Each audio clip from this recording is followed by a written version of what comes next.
In this real case, a hiker discovers posters of a missing person in a forest. Terrified, he films everything he can, but his story doesn't end there. In this dramatization, we will see how a creepy discovery quickly turns into the worst day of his life. The life of a hiker is not easy. We consider ourselves adventurers, people who want to live life to the limit. We expose ourselves to the wilderness, to wildlife, to the unknown. I have known many colleagues who have run great dangers for different reasons. But no matter how crazy the stories they tell me, none of them experienced what I went through that day. I didn't encounter any wild animals, suffer a dangerous fall, or get lost in the forest. That day, my life was in the hands of another man. That forest was not unlike any other I had ever been in. There were few animals, and I had been that way before. That day, I felt a little more confident than usual. So when I started to cross the forest, I opened up a little more from the route I had taken the previous time. I knew I would remember the trail. Experienced hiker, and I know my way in the woods. As I went on, I saw something in the distance that caught my attention. The trees ahead of me had something white in the center. Whether it was my dangerous spirit or a complete lack of common sense, I approached to investigate. From a distance, I could imagine that what was on the trunks of the trees were papers. What I could not imagine was their nature. I took out my camera and began to film my discovery, not knowing what I was about to find. I grabbed one of the papers and, incredulous, I read it while I felt my body begin to tremble with fear. These were not just papers. They were missing person posters. What is this? I continued filming the whole area and discovered that just behind the trees was a tent. Suddenly, my camera ran out of battery and turned off. Okay, well, that's the signal that I need to get out of here right now. No, I think this is the perfect time for you to stay. As I turned around, I fell to the ground in shock. A man was standing behind me. The person was not armed. He didn't even have a knife, but something in his look didn't let me react.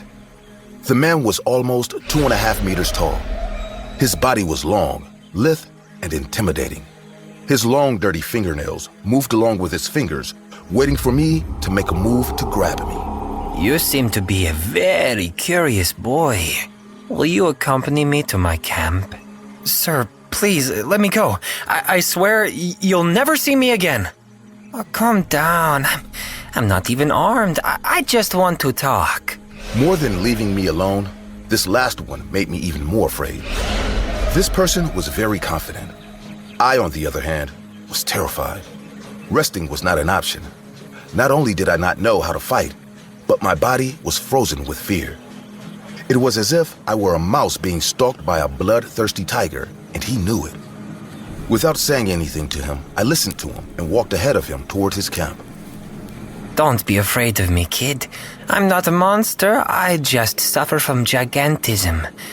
You know I won't do anything to you, right? Of course. I believe you. We both knew the other was lying. Only with his frantic look and his huge smile revealing his few remaining teeth, I could tell that this man was ready to kill me. All right. Give me your cell phone and your wallet. Without showing the slightest intention of fighting, I gave him everything.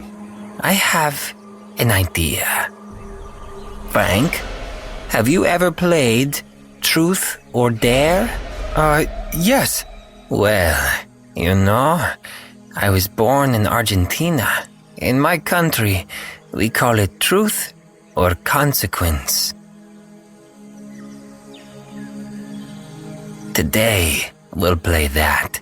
But we can only choose truth.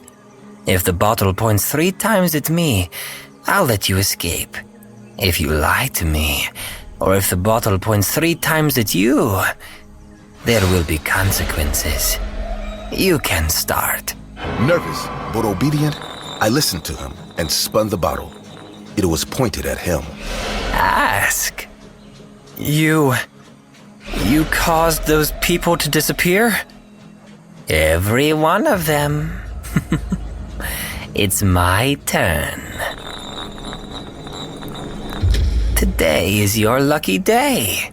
Ask, are they buried here? I said with a little more relief, with a tiny hope that he will let me go if the bottle hits him one more time. How curious you are. No, they are not. If you lose, I'll show you where I buried them.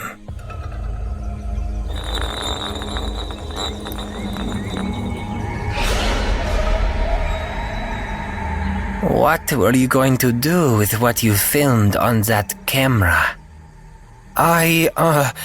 Don't lie. I was going to upload it to the internet. Your turn. I didn't even try to control the spinning.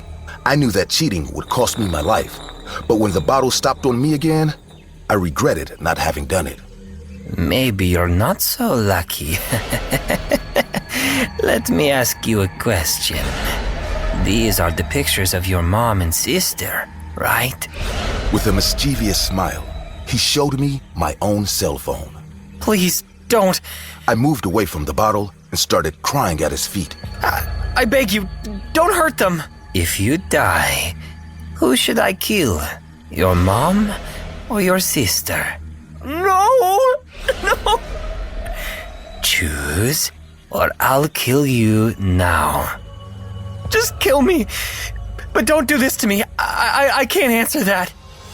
Choose, or I'll kill both. My mom! Can't believe you actually chose. It's what she would want. So, if you lose, I'll grant her wish. Time to see what luck has in store for you, boy. As the bottle kept spinning, I closed my eyes. I couldn't see the result.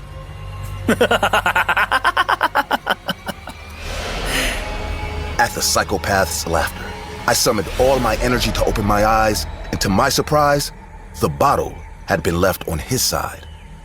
Will you let me go? On one condition. What? Use your question. Ask me what would have happened if the bottle had fallen on your side. His face had changed. The smile had faded, and his eyes denoted a huge contempt and cruelty towards me. What? What would have happened? I would have jumped immediately to where you are. I would have torn off your clothes and dug my dirty fingernails right into your abdomen. Then I would have cut a hole in your belly with just my hands, and I would have used my few remaining teeth to feast on your organs. But you won. You can leave. Still terrified, I stood up and started walking. A huge shadow rose behind me and tapped my shoulder. By the way, I'll keep your wallet and cell phone. I want you to upload your video to the internet. You're welcome to come whenever you want. But if I see a cop here, everything I told you I was going to do to you, I'll do to your sister instead. Do you understand? Yes. As soon as I said this, the shadow disappeared. I didn't try to check if it was behind me. I just walked, crying, until I reached the road. A few days later, I kept my word and uploaded the video. After that, I sold all my belongings, and with my sister and mother, we left the country. I never told anyone about this, and from that day on, I am still a hiker, but I always go out armed and in big groups. Hey guys, I hope you're enjoying the video. If so, please leave a like. And also, a small percentage of people that watch my videos are actually subscribed. If you want to support this channel and make this channel reach the 1 million mark, please consider subscribing. It's free and you can change your mind later. Enjoy.